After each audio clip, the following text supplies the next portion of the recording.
Valentine's Day. So much love in the air. Confessions being made.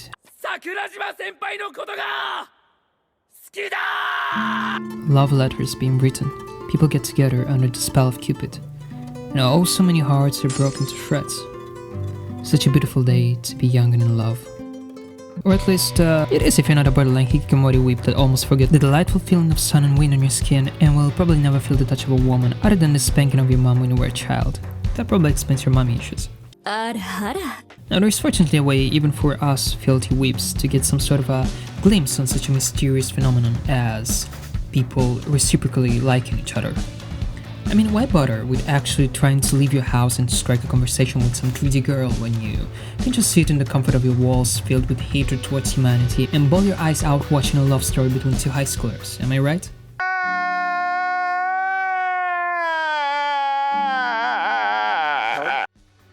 Well, I mean, if you still insist on choosing the second option, I got you covered. In fact, I've decided to make this video in order to at least give you the chance of spending your Valentine's Day alone in your room while at least watching something that is not a pile of hot steaming shit. That is why I decided to thoroughly analyze the quite extensive list of anime media I've consumed in the last years in order to try and pick 4 romance series that, in my opinion, are absolute bangers. Now, to start off strong with this list of romance anime, I couldn't have done otherwise than adding Toradora. Now, if you've been watching anime for a couple of years already, there is a very big chance that you already came across this one on your journey. But if you've been living under a rock up until now and just now realized that it wasn't particularly comfortable, well, I'm gonna give you a synopsis of the plot.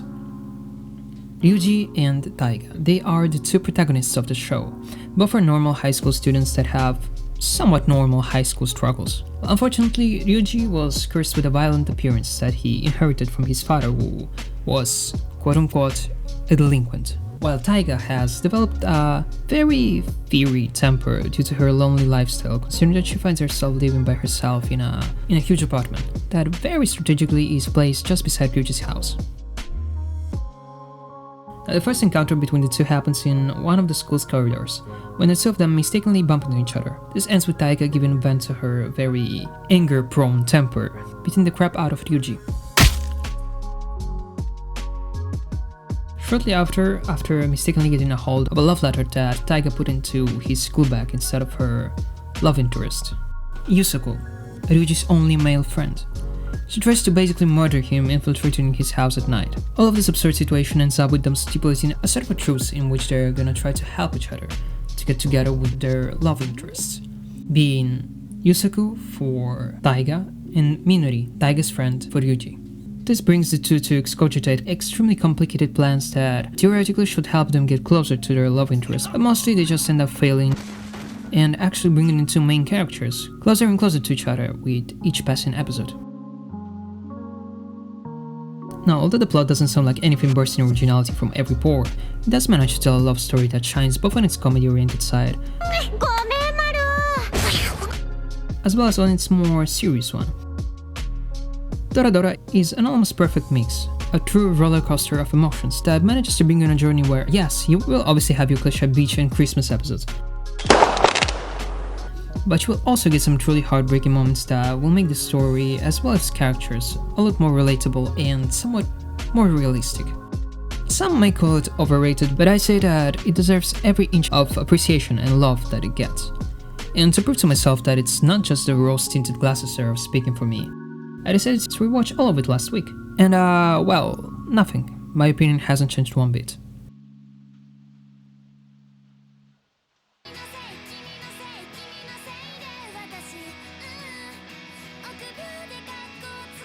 Rascal Doesn't Dream of Bunny Girl Senpai. It's probably the most misleading anime title of the entire history of anime. I mean, once you look at the cover art, it would be weird to not assume that this anime might just be a take on your usual rom-com series based off a fairly unknown light novel series that decided to put a twist on a genre by blessing us degenerates with bunny girls, because let's be honest, there's not a lot more in this world that's hotter than bunny girls. Am I right? Well, if this is the reason why you haven't watched this absolute banger of a series yet, or if you maybe just got yourself sucked into the bottomless void that is the anime world, well, let me tell you, you are missing out on one of the best series of the last decade. It's got everything you might be asking for. Memorable characters, a very unique and mostly well-executed plotline, as well as one of the most iconic and headbang-inducing anime endings ever conceived. Bunny Girl Senpai follows the story of Sakuta, a high schooler that happens to meet various girls, all afflicted by a phenomenon called puberty syndrome. That is described as a variety of supernatural experiences that are caused by the instability and sensitivity during one's adolescent years.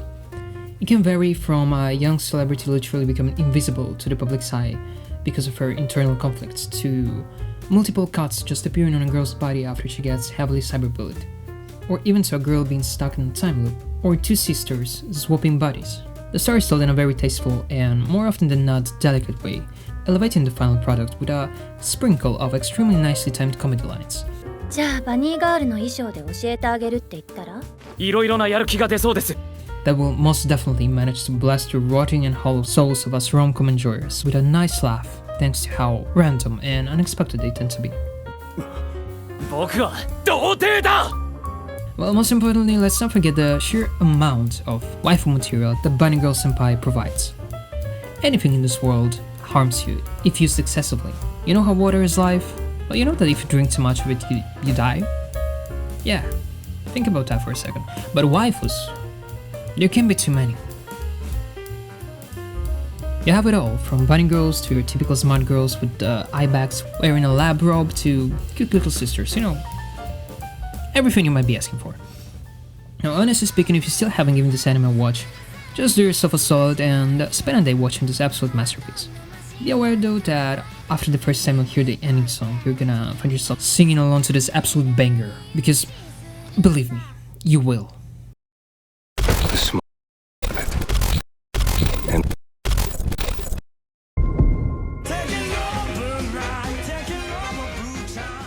Why don't you take responsibility for your A mixture of a high school love story with action elements, gang wars, 17-year-old criminal masterminds, and hot gazelle pole dancers. I'm tired of running.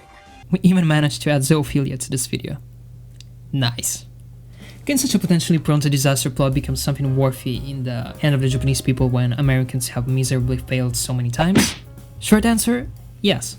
Although the premise may sound as your typical hot teen drama, just in an anime format and starring anthropomorphical animals, Paru Itagaki, which by the way is the daughter of the absolute madman that gave life to Baki, well, she managed to write a compelling love story that seamlessly develops into an action-filled criminal plot. Basically, well, imagine Disney's Zootopia, but make it R-rated. The story is set in a world inhabited by anthropomorphic animals, where herbivores and carnivores, after hundreds of years of war, manage to learn how to live a peaceful life. Let's say though that accidents might still happen from time to time. The plot follows the story of Legoshi, a 17-year-old grey wolf that attends a prestigious high school. One night, after sneaking out in order to help a mate from theater club practicing his part, his predatory instincts, well, they bring him to attack a schoolmate, a bunny girl, and a bunny girl. And no, not a bunny girl like that one, an actual, like, female bunny. He still somehow manages to plague his predatory instincts, although he ends up wounding her arm. Well, long story short, a couple of days later he meets the same bunny, she's called Haru by the way, and helping her doing gardening club's chores because apparently she's the only member of the club. She kinda assumes that he helped her just to get laid. But before Legoshi runs away covering her with a blanket. Talk about a chat. And while things happen, they end up developing feelings for each other, and then she gets kidnapped by a Yakuza-style gang composed of very badass-looking lions that rule over the black market, the only place where carnivores are able to give vent to their instincts and eat actual meat, managing them to live a day life as vegetarians. And I just now realized how fucking messy of a synopsis this was. I'm really sorry. If you still aren't sold on the show, just take a look at the animation, alright? Because, well, I mean, Studio Orange really overdid itself with this one. And beautiful atmospheres, smooth fight scenes, and bunny titties. As well as probably one of the best opening songs ever with its jazzy instrumentals and almost a musical-like chorus paired with an equally amazing stop-motion opening clip. Strongly recommended. I mean, even if you're not here for the romantic plotline, you're still in for an amazing journey.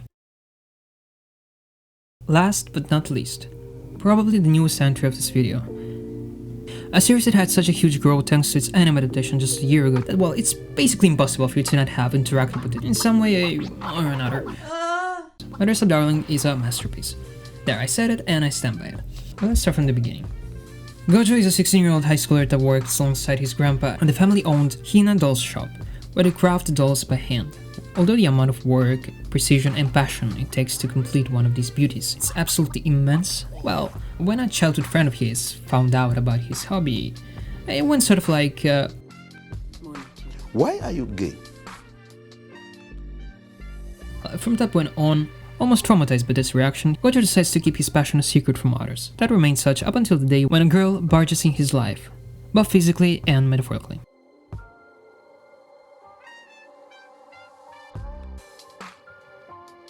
Amazed by his talent, she begs him to help her creating costumes of her favorite characters in order to cosplay them. This is the start of a very unique relationship between two characters that seemingly are the polar opposites of each other. You see, Gojo is a very reserved and down-to-earth guy that suffers from a very low self-esteem, while Kitagawa is an amazingly cheerful, popular, extroverted girl that shines light on everybody that is blessed enough to be in her company. There is one thing though that these two have in common. They are extremely passionate about what they like. Sure, they might have no social skills or any sense of self-care, but when it comes to their passion, they're both ready to give 100% of themselves to succeed. Well, sometimes it might be hard to choose a best girl of the season, but with Marin Kitagawa, all the doubts that might be littering your head can only go fuck themselves. Because it takes just one look at this absolutely adorable creature that is probably the closest that we as a humanity are gonna get to the second fucking coming of Christ, alright? It's very rare to find a character in a rom-com anime that results as likable as Marin. The absolute blasts of positive energy that just a couple thousands of pixels moving on your screen can radiate are enough to make any day of your life just a tiny bit better. But she's fake, find yourself a real girlfriend. What did you say? Sorry, I couldn't hear you over the sound of the angelic choir that resonates in my head each time I look at this face. So shut up. Now, well, be aware though that the show, other than being extremely wholesome, well, it definitely doesn't go easy on the lewd aspects. My Dress Up Darling is classified as an ecchi series. The beauty of it, well, is that it manages to lewd the characters of Marin without actually lewding her. Is that a word? Lewding, yeah. With Marin's case, it's more of a lewd wholesomeness situation,